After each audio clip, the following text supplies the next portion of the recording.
Hello, everybody. It is a good day to be brewing some coffee and to have a little chat. So, for those of you watching live, for those of you who are watching this replayed with a podcast or on the YouTube channel, hello. I hope that you're brewing something tasty as we sit and we have a fun chat about coffee.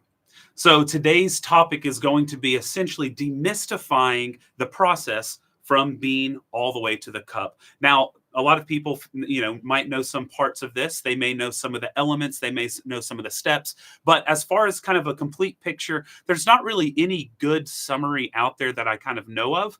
I will go ahead and recommend, and I'll put in the show notes or in the caption below, some blogs that I enjoy reading from Red Fox. Red Fox is an importer that does a really good job with being transparent about everything and creates a blog that does, I think, is really well written. But I'll put that down below for people who want to dive in more deeply. But in today's video, we're going to kind of cover just the beginnings of how coffee starts, how it's planted, how it's grown, then all the way from that to picking to the harvesting to the processing, milling, exporting, importing, all the way to the roasters. We'll talk about certain terms that are used and thrown around, like FarmGate, FOB, EXW, these different acronyms and different terms that might be a little bit difficult to understand if you don't already know what they mean. We'll talk about coffee pricing, C price, fair trade, all these different things in today's rant, essentially. So I just brewed up a cup of coffee, and I'm going to pour the cup, take a little sip, and we'll get going. I hope wherever you are in the world that you are maybe enjoying some coffee. Maybe you're waking up, maybe on in a meeting, slacking off at work, listening in an earbud. I don't know what you're doing. That's really nice. Okay, so let's go ahead and just jump straight in. At the very beginning, there was a seed, and the seed was planted in some soil, and the seed began to sprout to produce coffee cherries. Now, what a lot of people don't know is most coffee varieties, they take between 2 and 4 years before they begin to produce fruit, to be fruit-bearing trees that are capable of making the seeds to roast and to make coffee.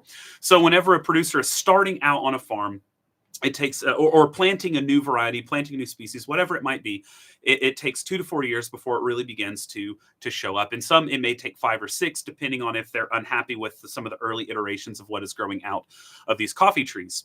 So yes, coffee is grown as essentially, it looks like a cherry. If you're unfamiliar, it looks like a cherry. And on the inside, you have 2 beans that are kind of hugging each other. On occasion, you'll have mutations where there may be just one inside, and that's called pea berry. Or they could have 3. I've actually, when I was at farms, I've squeezed some and three seeds came out. You also have different mutations that can have more seeds. Different varieties have been created based off mutations. There's one that actually the seeds look like an apple. They have little slices of seeds.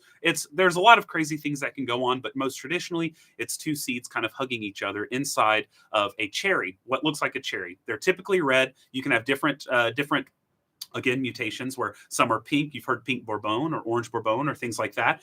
You have different, like yellow Catois, things like this, right? So you have different colored cherries that can come out, but what you're likely to see are red ones. So red is when they're typically ripe, when they have a really nice certain color red, depending on your region, depending on the variety. Oftentimes pickers are trained on what is the optimal color for ripeness for them to pick. But anyway, we're getting ahead of ourselves.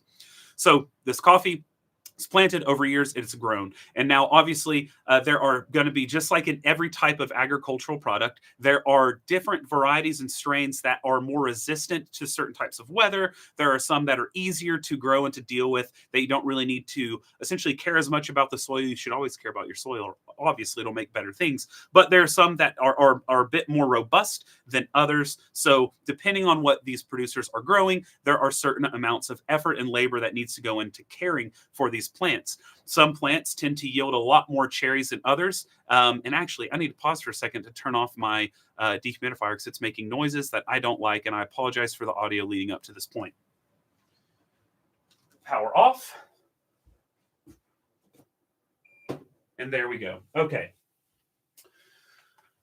So, sip of coffee. Very nice. That is really nice. Okay. So where were we at? Coffee cherries production. Yes, so some of these produce a ton of cherries for the same amount of labor as some other ones producing a lot less. So you might have two different varieties on a farm, and to harvest a full hectare of one variety versus a full hectare of this other variety, you can have the same amount of labor for both, and one is going to be a lot more fruitful than the other, right? So all these varieties, all they just all have completely different growing patterns. They have completely different fruit patterns when they bear their fruits, etc. Now, while they're growing, they do blossom first. So this is what's called a coffee blossom, and you might see this as a taste note sometimes, which is a really obscure taste note because unless you've been at a farm, you're not going to know what that smells or tastes like.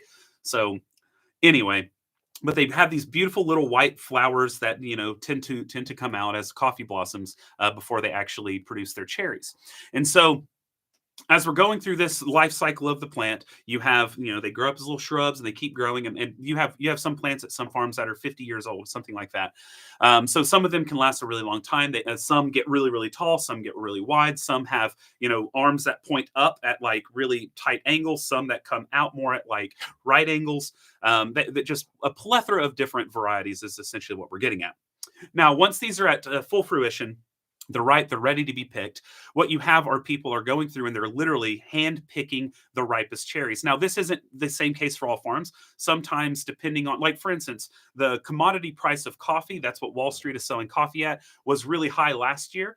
Like really, really high. And so oftentimes some farms were seeing that the price was really high and they wanted to savor the moment. You can't blame them. And they'd go out and just pick all the cherries, even if they weren't ripe, in order to maximize the time, the zeitgeist, the amount of money that commodity was paying.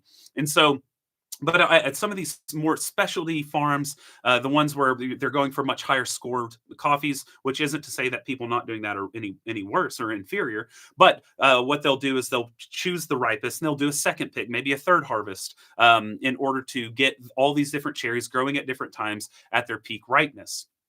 Okay. Now, of course, you have places like Brazil and other areas where they'll use they'll use like machines in order to take the harvest. And so that obviously they're not caring about ripeness. They're just taking them all, defects and all, right? But when you have skilled pickers that are going through and they are choosing which cherries to take off, you're obviously getting a much higher quality product in the end result.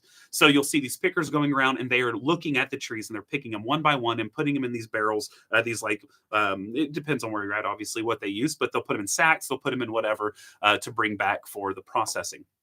Okay, so we have hit kind of the seed in the ground, growing up, how long it takes to kind of get to where it's full maturity. But there's obviously, I'm putting into your mind the fact that there is a multiplicity of different amounts of labor that goes into the different varieties, which is why some varieties may cost more than others, based off of the production of the plant, and based off of the amount of tedious effort that goes into maintaining that plant. Some of them are more susceptible to like leaf rust or fungi growth or something along those lines. So it's always important to recognize that there may be massive differences in coffee costs, and this is something you need to take into account, as well as a plethora of other things we're about to discuss. Sip for coffee. Delicious. Okay, so once these pickers have picked all these coffees, now we're kind of ready to begin processing, which is the next kind of big stage. I know I blew past picking, but in reality, it's one of the most tedious jobs on the farm, very underappreciated in the sense that whenever we're thinking about buying coffee, we focus so much on producer, we forget that the producer's not the only one at the farm. It takes a village in order to create your cup of coffee. All right. It takes a ton of seeds that are handpicked. Every time you brew a cup of coffee and you weigh out your beans, especially if you're drinking higher quality coffee, likely each one of those beans was one of two inside of a cherry that was handpicked by someone. Okay. When you drink a cup of coffee, it has gone through so many hands that we need to be appreciative of that as we're sipping our coffee. When you sit there and you take a sip, be thankful for all of these different hands that it has passed through in order to end up in your cup. I think it's very important for us to be as mindful of this whole process as possible. And honestly, I think this will motivate us to be a bit more particular in how we're purchasing our coffees. But again, we're getting to, I'm jumping ahead. Okay. Great. All right.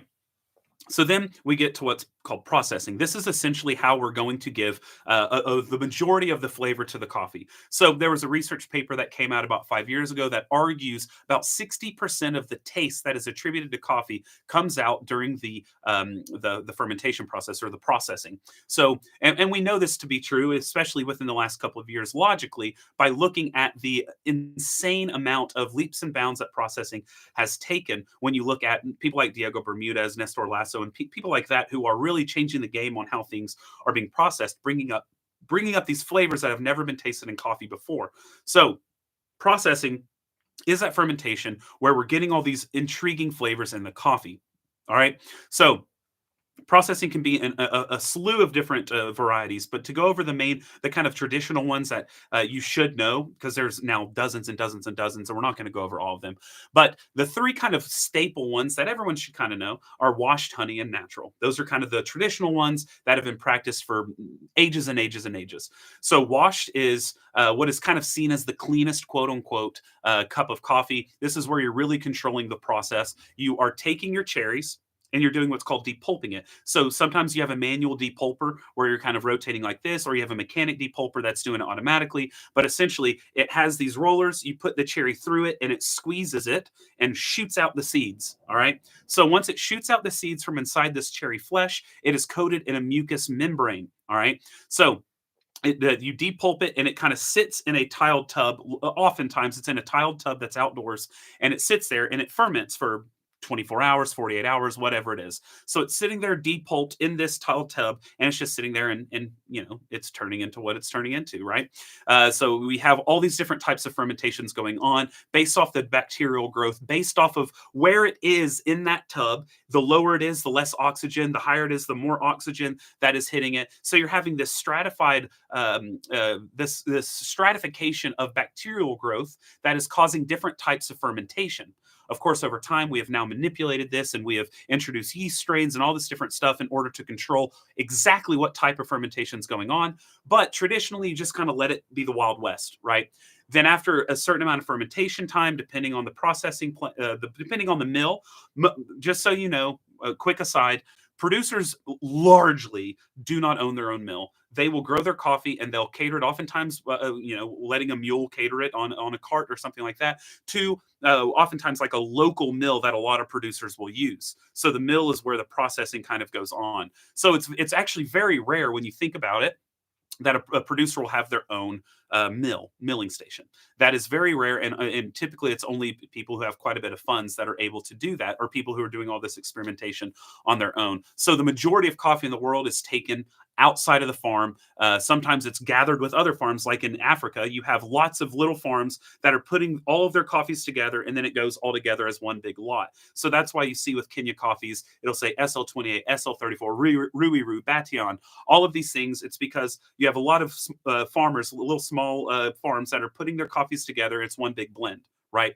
So you have these milling stations, and that's what we often refer to when we're talking about African coffees, or the milling station. We don't really talk about the farms because you oftentimes aren't getting a single farm coffee. It's multiple farms, a single mill. Okay. All right. So when it's at this mill with the washing, you're sitting there and you have it fermenting in this tall tub, and then it goes through these channels where you're washing it repeatedly in order to get all of the mucus off, everything else off. A lot of times they're using sticks to push it through because it kind of turns into like a honeycomb structure with all that mucus that is kind of like dried on it. So they're pushing it through and washing it off. Then when it's then they let it dry, and then you have essentially your washed coffee. Of course, there are different changes that have happened in this process over the years, where people are controlling more and more of the wash process, and they have different names for it as well. But just in a nutshell, that is what we're talking about when we talk about washed. You depulp it, you let it ferment a bit, and you wash it completely clean. Boom. Honey would be kind of like the next level of I should have started with natural, probably. Now I'm doing it in the opposite order. But anyway, honey process is where you are depulping the coffee and then you let it sit for a while in the sun, and you're letting it be exposed to the sun in its mucilage layer. All right. So you have all this sticky honey coffee. It's turning into honeycomb out in the sun, and it is fermenting with the aid of the sun. When it's washed, they tend to be roofs over their head, but and they're in a confined area, etc. But this is letting it kind of dry out naturally like that without the cherry on the outside. So once it's fully dried out, they break it apart, yada yada yada, clean it up, and then you do milling. Then with natural process, this you aren't depulping at all. You are just taking the coffee in its full cherry and you're just tossing it out in the sun. Now I'm acting like it's haphazard. You have different ways of doing this. In Africa, they're known for doing what are called dry raised beds. So they'll put it on these raised beds in order to have sort of like an airflow going around those cherries. Or oftentimes in South and Central America, you have them putting it onto a concrete patio, and they'll rake it every so often in order to allow that kind of fermentation to occur as evenly as possible as that fruit is decaying. Right? Obviously, that's what's happening. The fruit is decaying in that sun. It's becoming all shriveled up and dried, etc. So these are kind of the three more traditional ways of processing coffees. But of course, there are loads of different styles now where they're taking sealed vats and they're putting coffee in there to deprive it of all oxygen. They're adding different yeast strains to it, just like they do with beer and with wine, in order to control certain parts of it to give the reactions they want bacterially to the coffee to affect certain changes on the taste profile by the end of it. Okay, so lots and lots goes on at that level of processing. So we have just a ton going on. Then, of course, you have milling. Whenever you're done with your processing, that coffee seed, it's not just the seed that's going through all this. It has kind of a hard shell around it. Well, it hardens. It doesn't start off hard, but it has a kind of a hard shell around it that needs to be milled off in order to get to the green seed itself.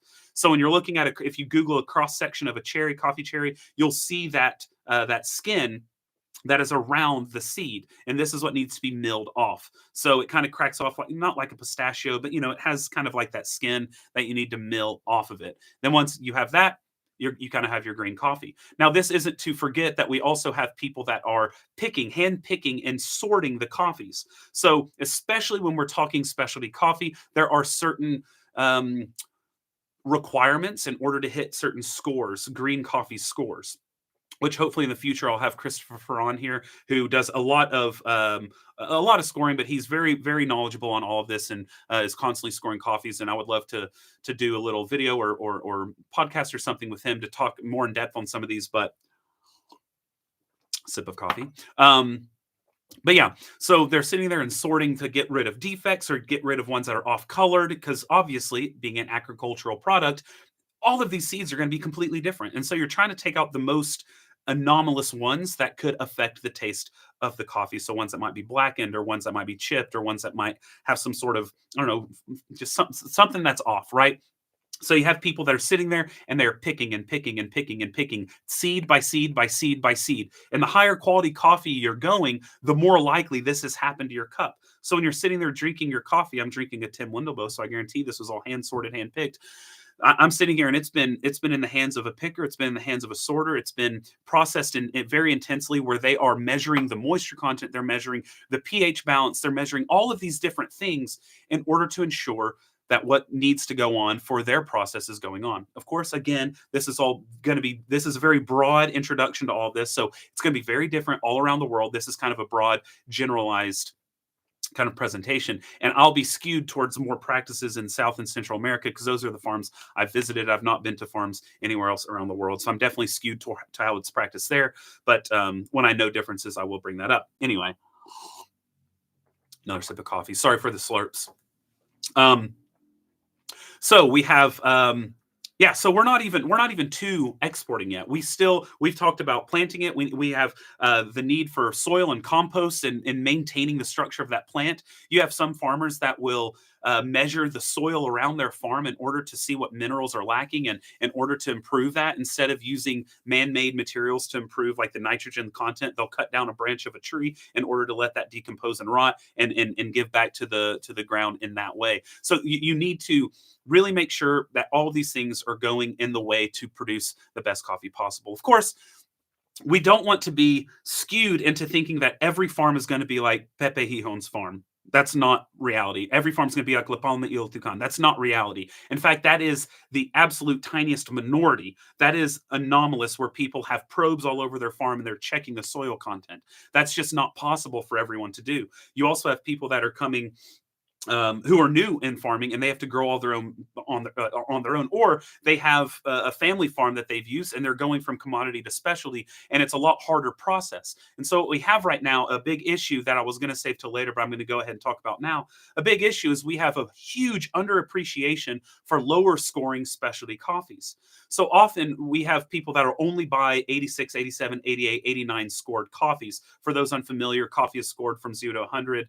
80 and above is considered specialty, but in kind of the top tier roasteries, they're only really serving 86, 87 and above. And so you see a massive price drop once you get below 86. And so what you actually have is a lot of people will buy these lower scoring coffees. They'll fill their blends with those because they're like, oh, it's the blend. We can use cheaper coffees there. That's the majority of what they end up selling.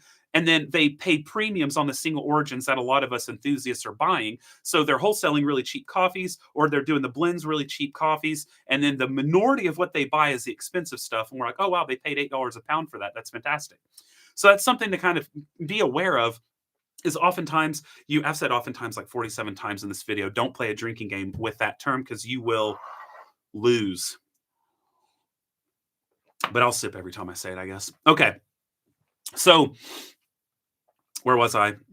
Yes. So so it's difficult. You can't look at two different farms and see the same coffee coming out from both, and you have two different prices. And you may say, well, this one's higher quality on the right. So there's two farms, one on the left, one on the right. One on the right is higher quality, and it's $6 a pound green. The one on the left is not as good, but it's $7 a pound green. Well, I'm going to take the $6 a pound because it's cheaper.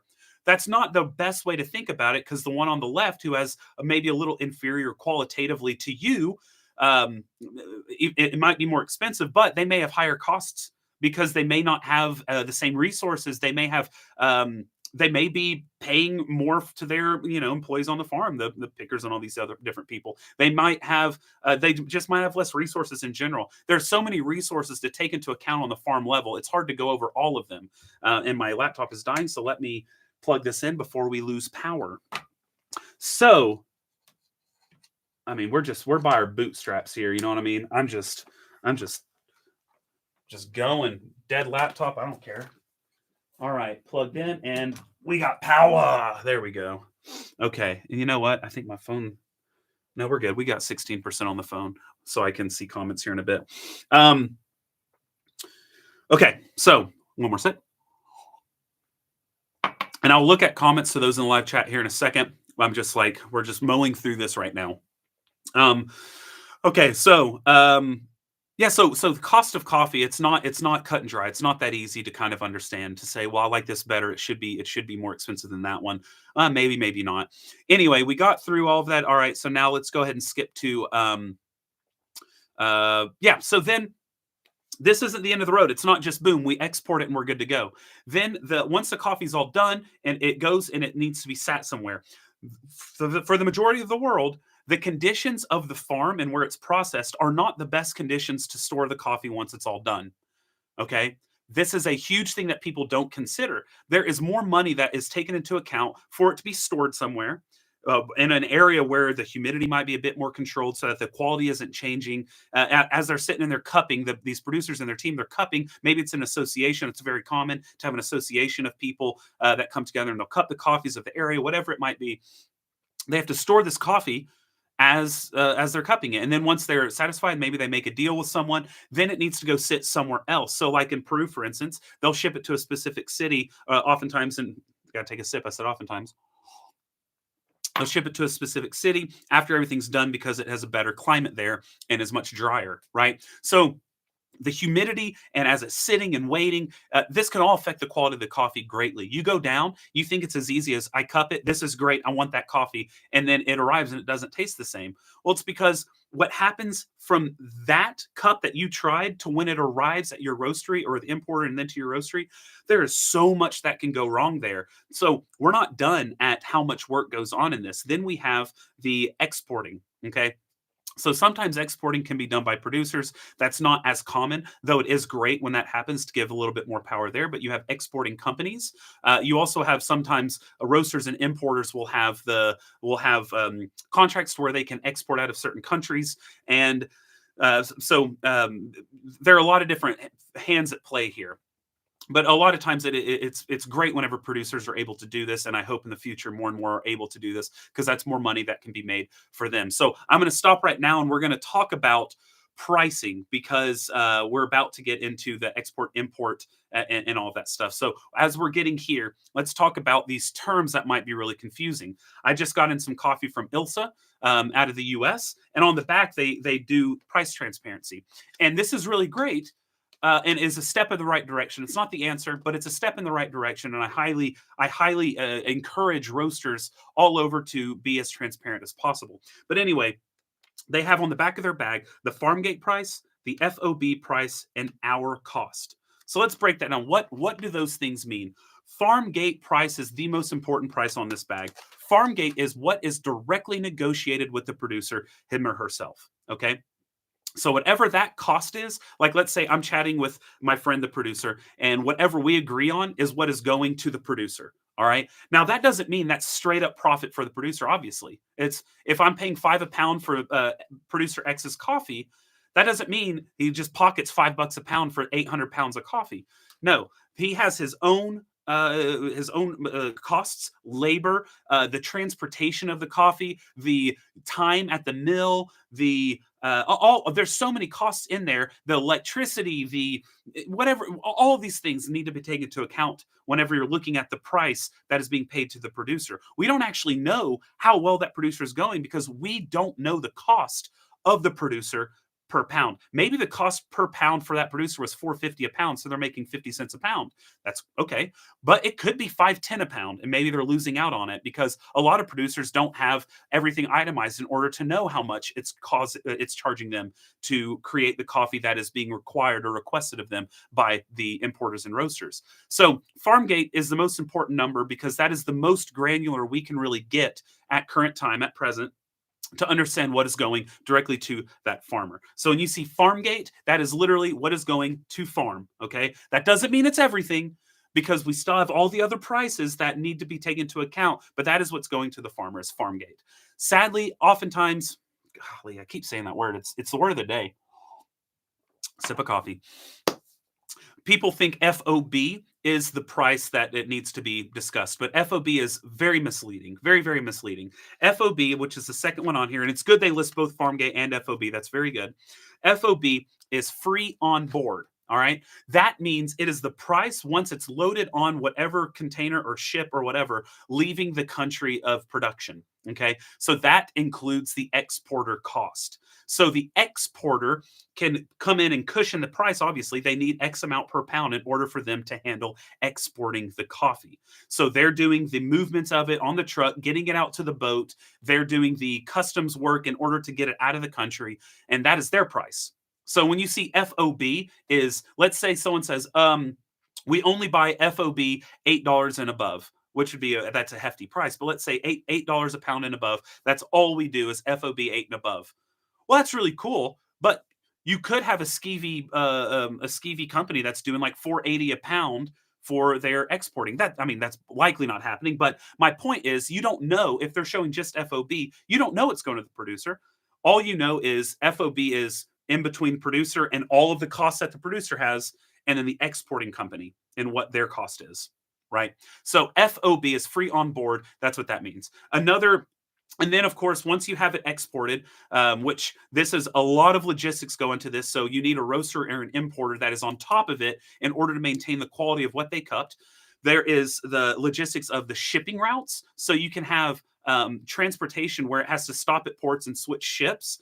Or you can request for not that to where it'll directly come to where you're at. And that's a lot more expensive, obviously, and will increase that price. And then, of course, you have transportation. You have to clear it through customs. You have to get it on a truck, and you have to get it to wherever the warehouse is, whether you own the warehouse or you're renting the warehouse, a third-party warehouse for flexibility. Those are all incurring their own costs as well. So the shipping lanes are very important to kind of watch over and make sure it's all clear as possible, because it could be in a city where the humidity is awful or something. It could be where it's really hot, scorching. It could be sat at the harbor for 2 months sometimes because customs doesn't want to clear it. So all of this, you have to consider it as an importer or a roaster that's buying direct whenever you're importing your own coffee. So you have the exporters exported it. Most of the time it's a third party exporting company, but sometimes producers can do it, which again is great because then they can set their price and they make that.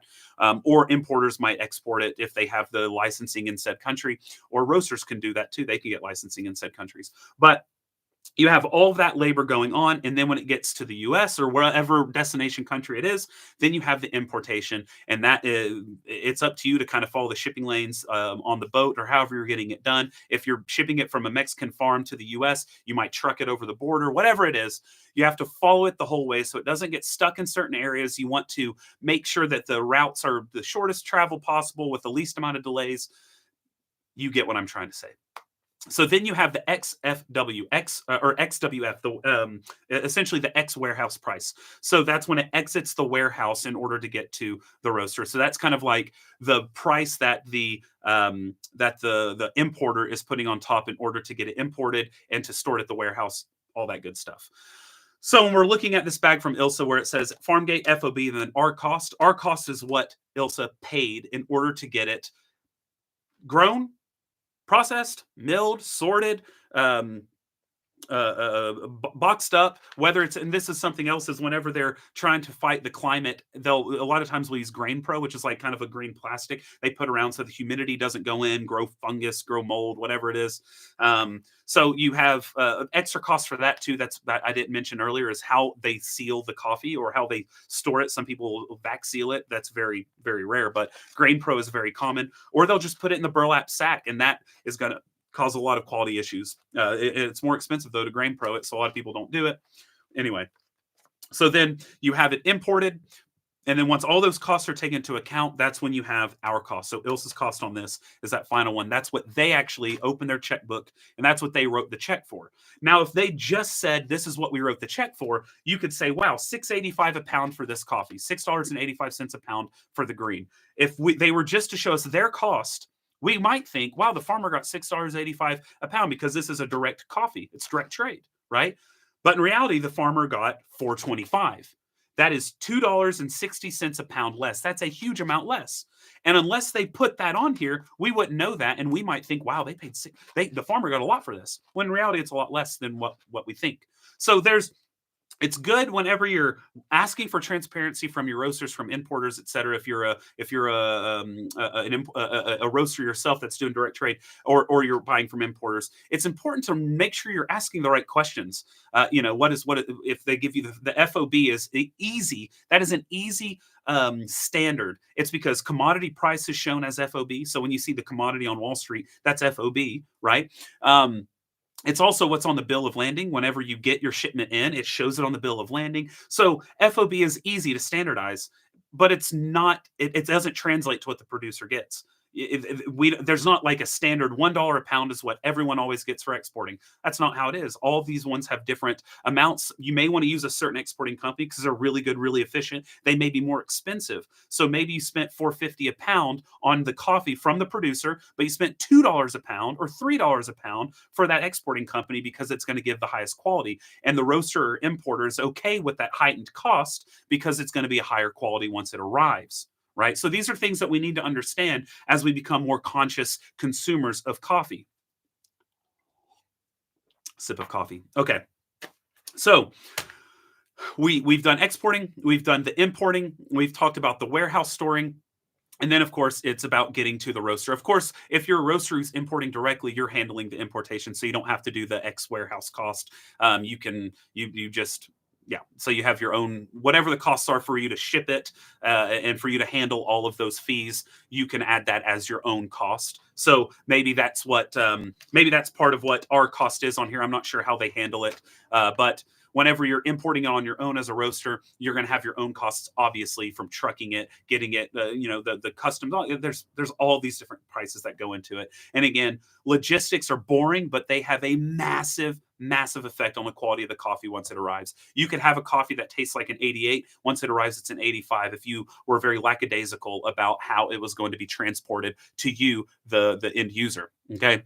So logistics, boring. I don't want to talk about logistics. Very important though. Very, very important.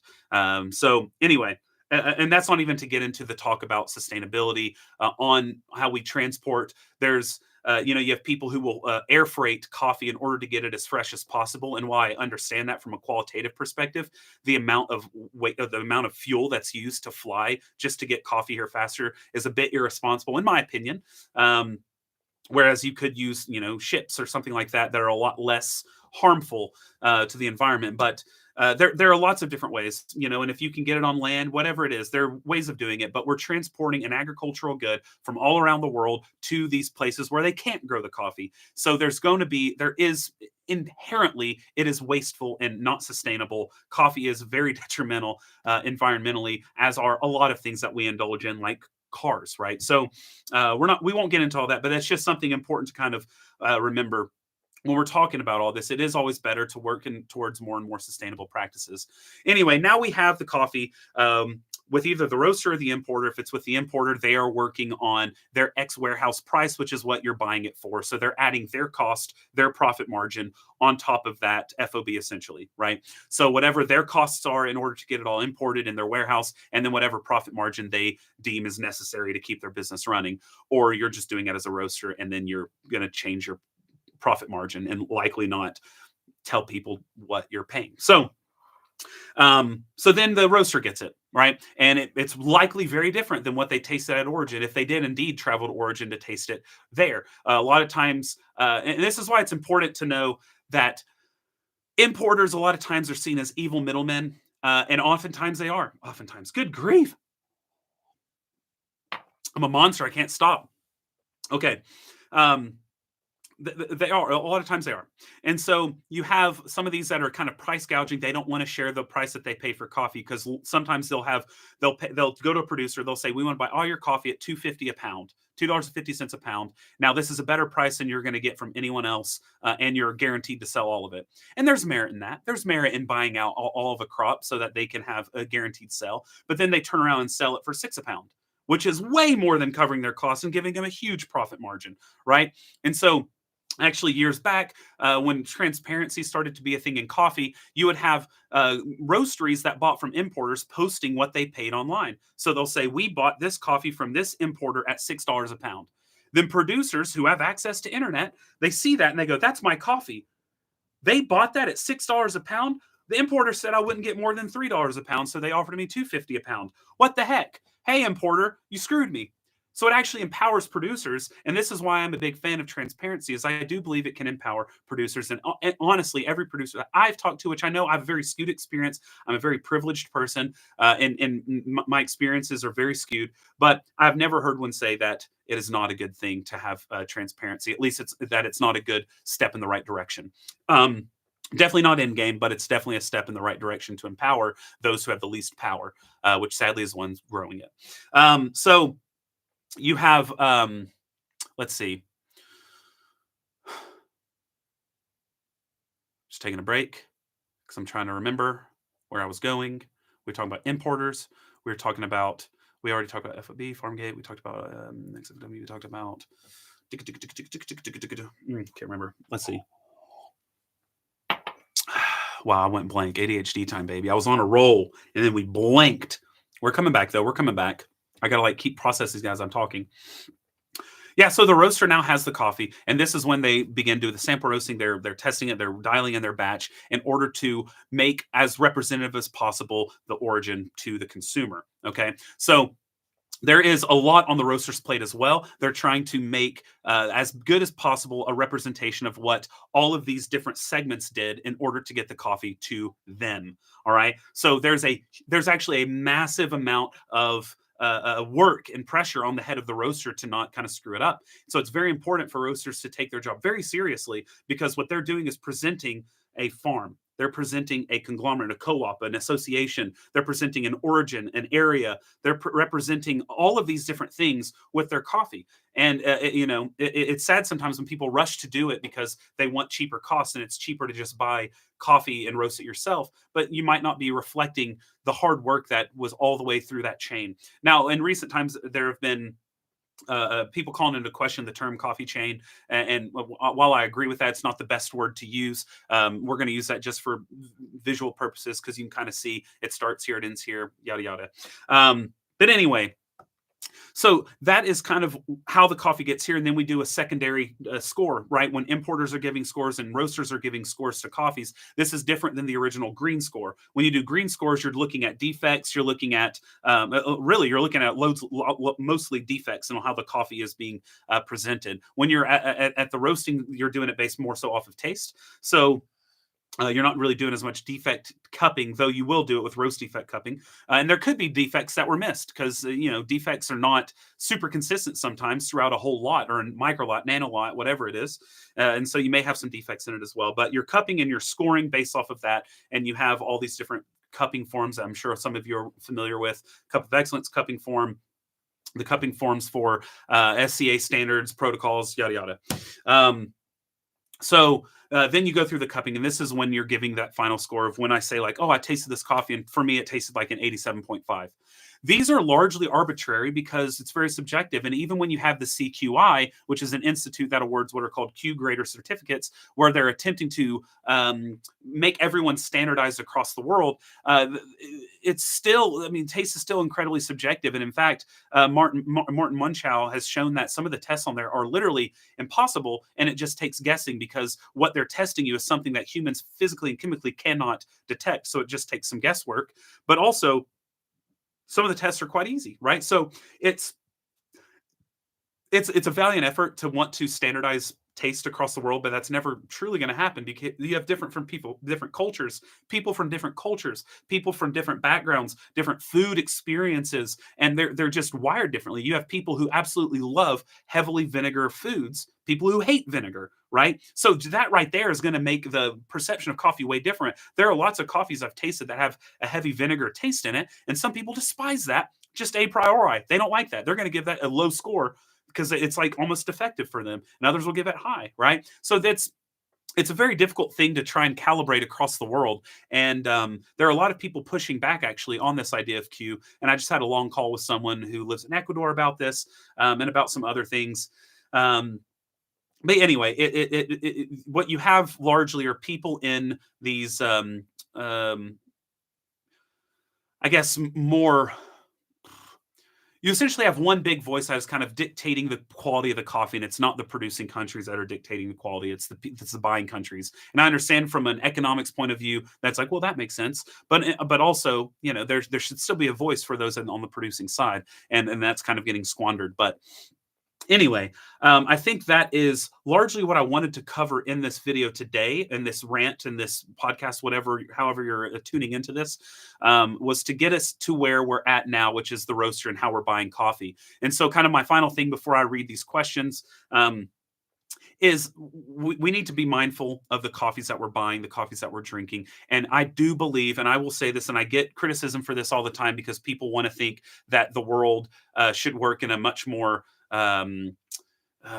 secretive way, and I don't think so. But I think we need to push for transparency from our roasters, from our importers. We need to understand a little bit better where that money is going. Less because we need to know, and more because it'll keep people a bit more honest. Yes, we don't know exactly why. You as a consumer aren't going to understand that a coffee that scores an 88 in Colombia won't sell as high, as expensive as one from Ethiopia scoring an 88. Typically, you have more expensive coffees coming out of Kenya and Ethiopia, but it's not because the quality is any different or anything like that. It's different processes going on in order to get that coffee. There are different fees that are worked into that. So you might see that in Ethiopia is $8 a pound and the Colombia is $4.50 a pound and go, oh, they paid more for the Ethiopia. That was more ethically bought. That's not how it works. In fact, for the most part, a $4.50 a pound Colombia, that is a really nice price for a lot of the 85 Colombias. That would be incredible if people would pay $4.50 a pound for an 85 scoring Colombia coffee.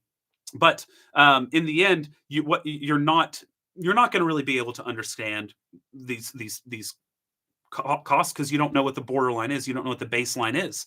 And you can't compare it to commodity. Hopefully we're not comparing specialty commodity, but it's important to understand that your roaster that you're buying from or your importer, they're doing it based off of a static baseline as opposed to the fluctuating C market. That's not a good baseline to stick to because these producers have their own costs. And if you're going down when the C market goes down, their costs are still up. So they get kind of screwed. So you just want as open a communication as possible. You want to have as much understanding as possible when we're looking at the pricing of these coffees. And so I am a big fan of buying from roasters that are open about that.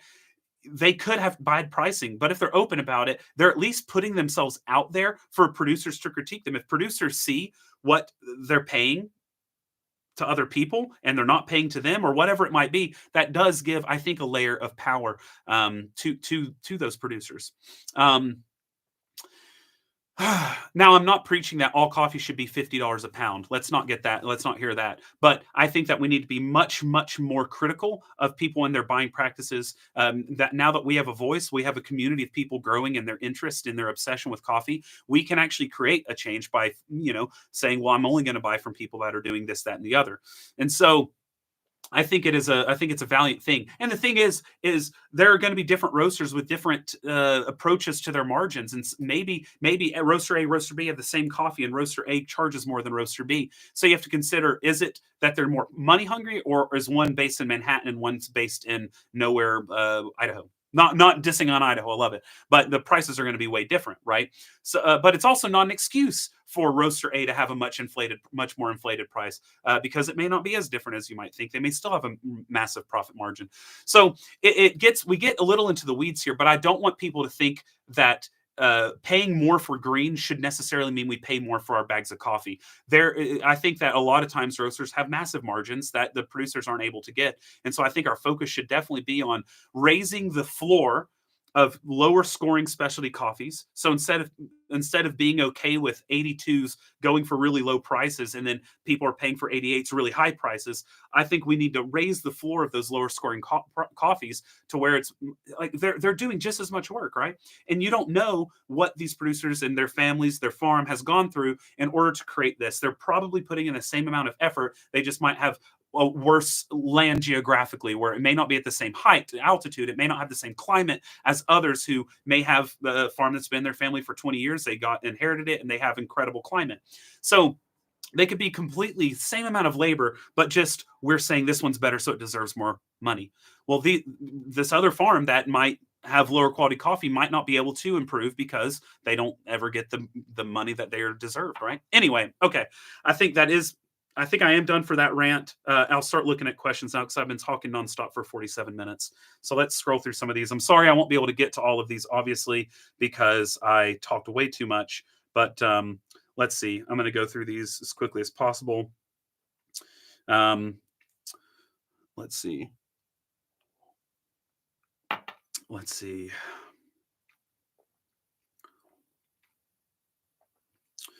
Highland says, are there any taste differences between using minerals and different compound forms? For example, I'll answer this later. I want to do ones that are related to this video right now. Much like service work, once you've done that kind of manual labor, you can never underestimate the amount of labor that goes into it. That is very true. A lot of people have never had to work manual labor a day in their lives. And so it's hard to appreciate the amount of work that goes into that. And we have to consider that what we're paying for is, yes, we're paying for the roaster's cost and their profit margin, but we're also paying for the importation, the exportation. We're paying for all of the workers that had their hands on the coffee cherry and all of that. Like all of that is when we're getting our $3 cup of coffee, right? So when you look at the doses, literally so many hands have touched those beans, especially when you're drinking more high quality coffee, because that's how you're getting high quality, is you need to have that human element and more eyes on the beans, more hands on the seeds. Let's see. Any thoughts on the coffee cherry pulp tea? Oh, so cascara. So I actually have some cascara. For those watching this on video, I'll kind of show you what it looks like if you've never seen it. This is from the Godshot in Belgium. I'm not sure where they source this from, but this is what it looks like for those of you who are watching the video. So it is that cherry. What's interesting is this, as coffee became more and more popular around the world, Obviously, this was rejected. This is the fruit, the skin. If you were to like take the skin off of a cherry, literally, it's that dried up. Um, that's typically just discarded. If you go to a farm, you'll see they kind of are shooting it out to the side, and there are piles of it that kind of, you can use it in compost or something, I guess. But and it has a very loud stench especially as it sits there and like it can mold or whatever. But what you would have is people would save those because they're selling all their high quality coffee to the people from other countries that are coming in and buying it. So they would they would brew up the leftovers, the coverage of the cherry, and brew it as tea. And it tastes kind of like raisins, or some people describe it as like chewing tobacco. If you've ever experienced that, I can vouch for it. I'm Southern. I had chewing tobacco when I was a kid.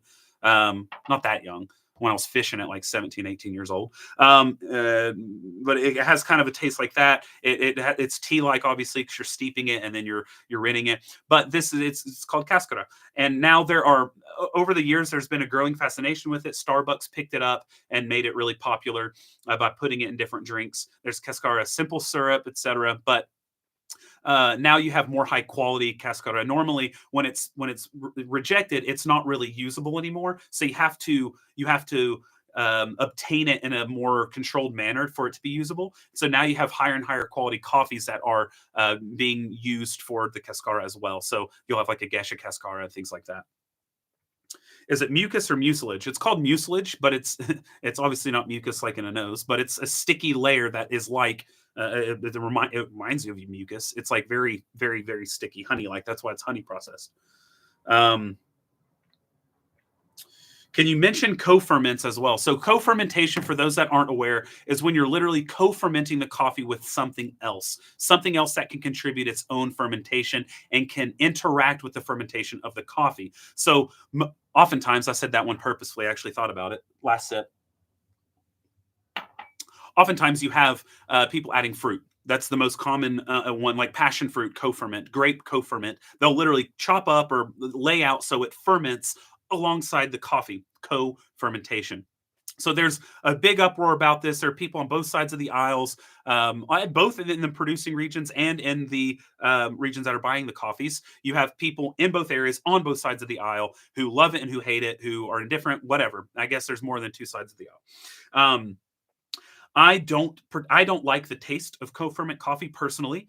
I do not feel comfortable commenting on whether it's good or bad, as far as an objective, like, this is good, this is bad. I'm not going to be highly opinionated about that because I am not a producer. I am not someone that has found success using that. There are people who say, "Oh, it's a producer-led effort, so we should let the producers speak." But there are a lot of producers. For every one producer I know loves it, there's a producer I know that doesn't like it and thinks it's a downfall in coffee curation.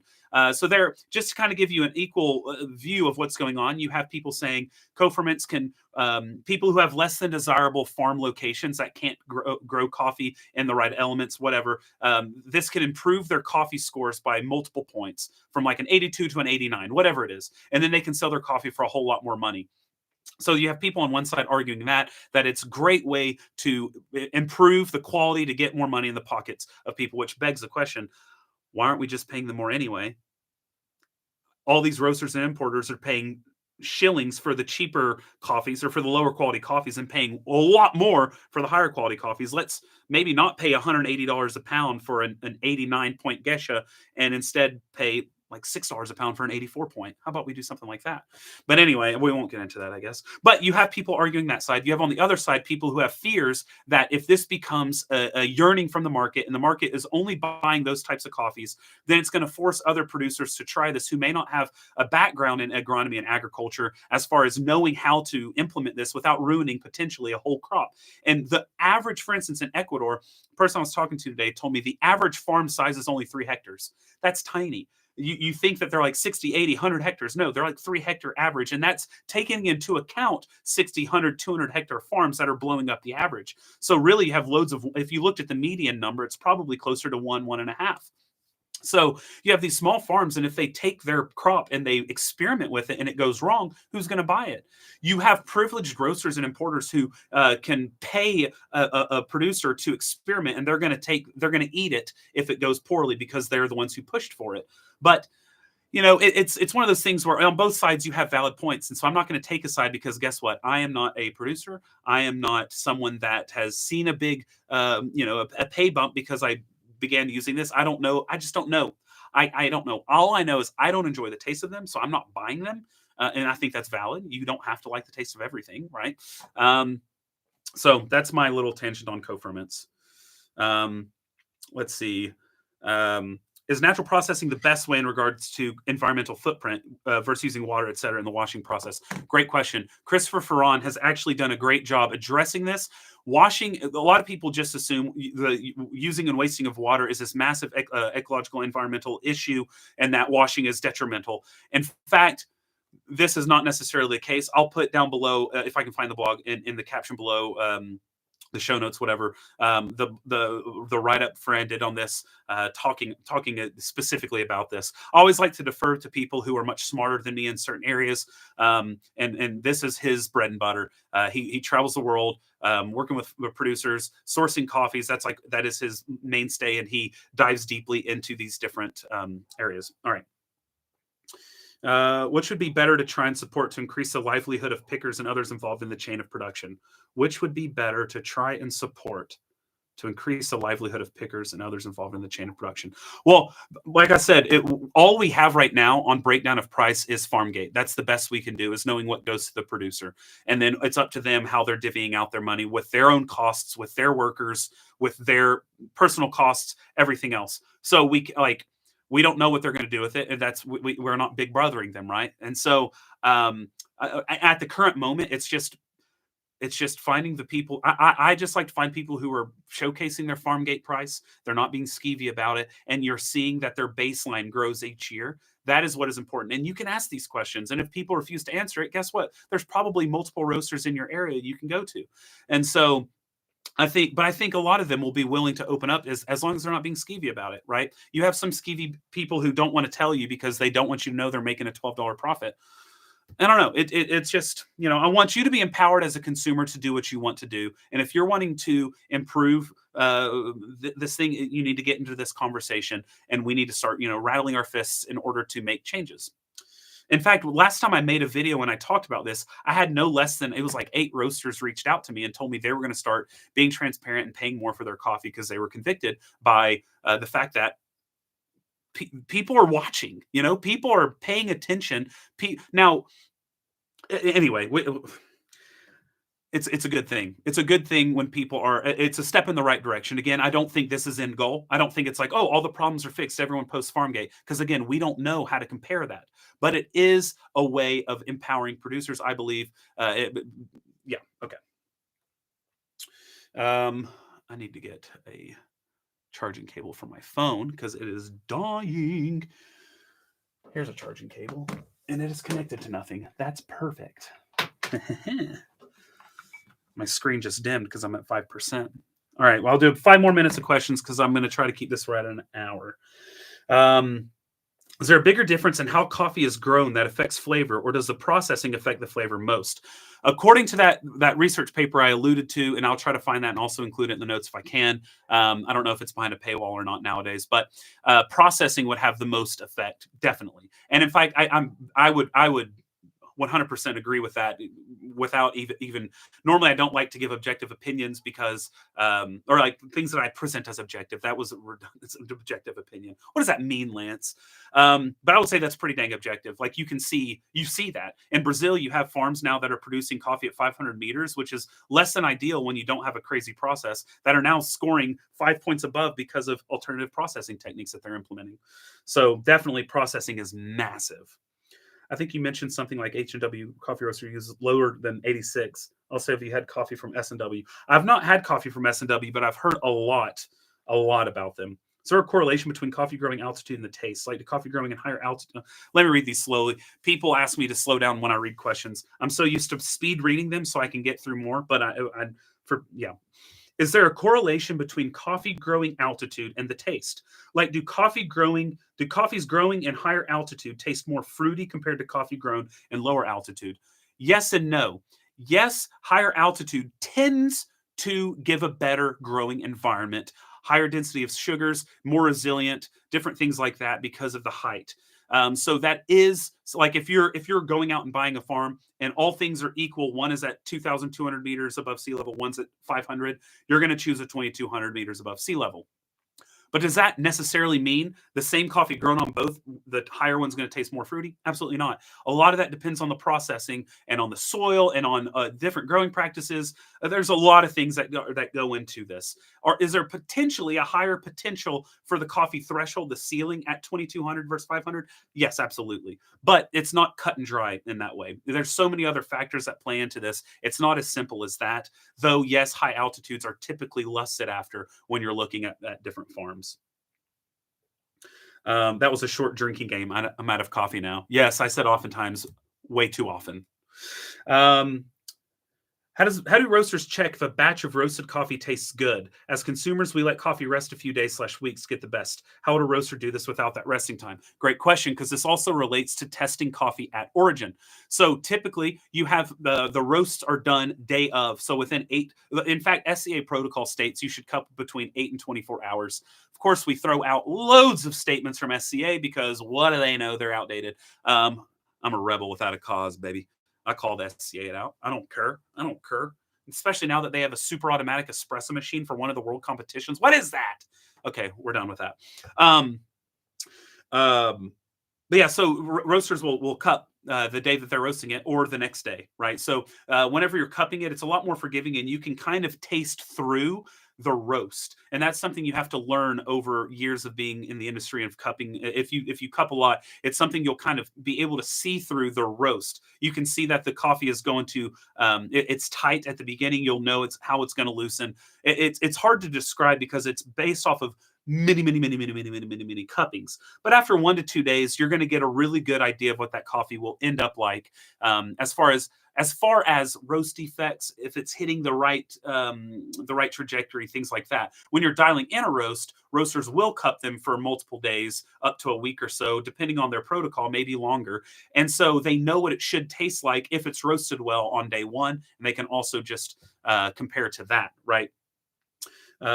Is it possible to grow coffee in non-temperate climates? What about hydroponic coffee? Well, yes. You have people doing greenhouse stuff. You have different types of species that are more resilient depending on the environment. You have coffee that is being grown in Southern California. You have coffee that's being grown in London, for instance. That's where the stenophylla is being grown in a greenhouse, and James Hoffman got to taste it in a video he did a few years back. But you have coffee that are being grown in different areas around the world. That is really interesting. I'm not as educated on the alternative styles of coffees and being grown. That's just not something I've really jumped that far into because a lot of these don't taste nearly as good, to be honest with you. I know there's coffee being grown in Denmark, for instance.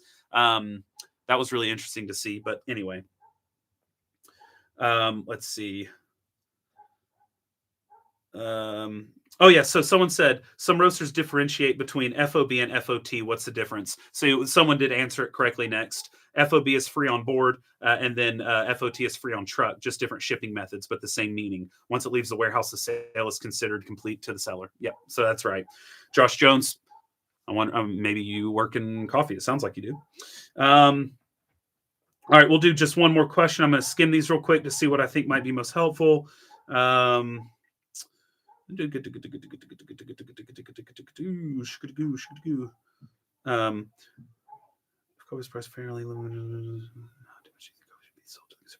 If coffee was priced fairly, living wages for the countries grown, sustainability, and the whole process from bean to cup, how much do you think coffee should be sold to the consumer on average?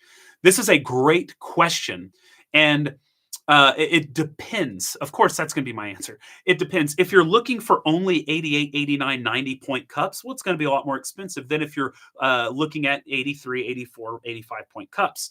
I think that very easily, if we could, lessen the profit margin of a lot of roasters, because I know a lot of them are much higher than they need to be. If you can, because for instance, think about this. This was a great point that my friend from Ecuador was pointing out. Is they were like, roasters will post their FarmGate, and they'll be like, yeah, we're doing really well. We paid $5.50 a pound, and all these other roasters only paid $4.25. We're paying really ethical. You should buy our coffee because we're paying a lot more than everyone else. And what she was saying is, And then that roaster, they go out that night, they will watch a movie, then they go to eat dinner with friends. The next day they go out to a bar and they, ring up a $60 tab, drinking drinks. And then these are things that a lot of people like in America enjoy doing, and they do that. You don't have to be rich to do that.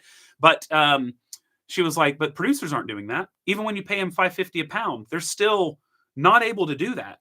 So yeah, you're doing better than others, but are you doing everything you can, right? So I do think that there is a part of this that is going to be very difficult, a difficult hurdle to get over. Not only do consumers need to be willing to pay more, and again, I'm not saying, oh, I'm already paying $25 for my 250 gram. I can't pay more than that. Yeah, but that $25, like with this being 25 or whatever the cost of this Ilsa was that I'm holding in my hand, it's probably an 88 point coffee.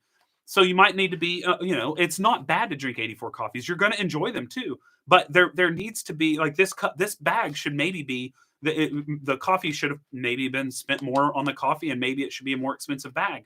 And 84s should be what now 86s are being, something like that. So I think you should still be able to buy incredible coffees at $20 or $15 for 250. It just depends on.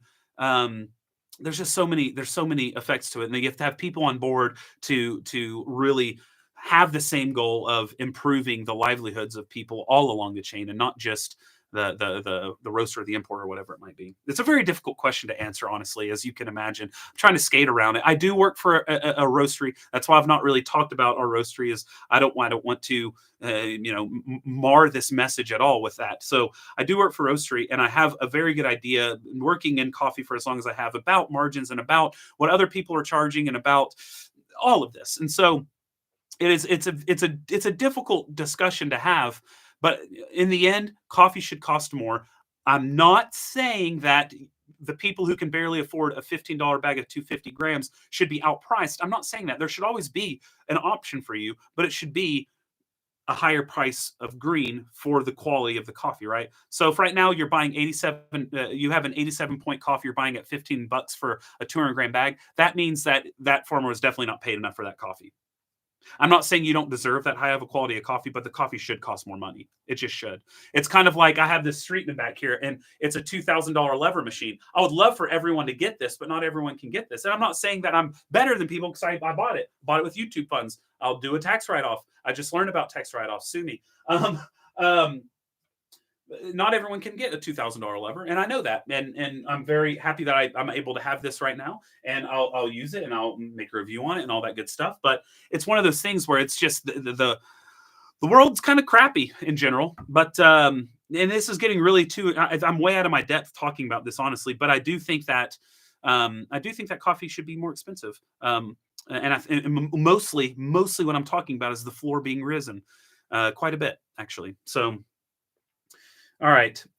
Is coffee blossom flavor jasmine-like? Sort of. It's white flower. It has a very white flower type of. It's hard to describe because the way I describe it is, coffee blossom. But you don't know that unless you've tried it. So jasmine, I think, would be a pretty decent signifier. It's obviously going to be a little different than jasmine. It's honestly similar. Also, if you have like a honeysuckle, you take the honey part away from it, you can kind of smell the leaf of it, something like that. But anyway, it's kind of hard to talk about. Okay, so I think we're probably. This is actually a decent question. I'll just end with this. I work in logistics. I wish I worked in coffee, but haven't made that jump yet. Hey, Josh Jones, that rocks. The person who answered the FO2 FOB. That's super helpful, and I'm praise you for logistics are very important, especially in coffee. Okay. Is there a huge difference between same coffee roasted at different roasters? I've bought from my local roaster in Romania the same coffee that was available at Onyx. I'm curious how similar they are. They won't be very similar at all. First off, you have to take into account it might be the same farm, but it likely isn't the same lot. Okay, lot to lot is going to be vastly different. That's what you have to understand is on the same 1 hectare farm, there are probably multiple lots, little nano lots, whatever it might be. And so from lot to lot, they'll be very different. So you could say you have a Jansen Gesha from Kai Jansen's farm in Panama. There's like 200 lots of Geshas. They have lot 187, lot 4, lot 46. So even though you have that Gesha, they're all way different. One Gesha may score an 86, one might score 93. So it could be way different like that. But also, Roasting is going to be vastly different. Roast is, there's so much going on in the roast. You could have a stellar roast, terrible roast, and it's all depending on you. A terrible roast to me might be fantastic to you, and vice versa, right? And it's not even that black and white. It's much more of a spectrum. But anyway, yes, thank you, Andreas, for the idea. This was, I asked in my Discord, what I should do the video on today, and someone was talking about something along this line of seed to cup, and I said, yeah, that sounds great. I'd love to rant on that. I think it's really important. I hope it was informative to everyone listening, everyone watching. Thank you so much for joining. Make sure, to those who haven't yet, subscribe to this, to Lance Hedrick Unfiltered YouTube or podcast. I'm on all the podcast sites now, all of them, literally. Took a while doing all of that. And be excited. I'm working with Ugo now. We're starting to plan out a little podcast area in my basement so I can actually do proper podcasting every now and then.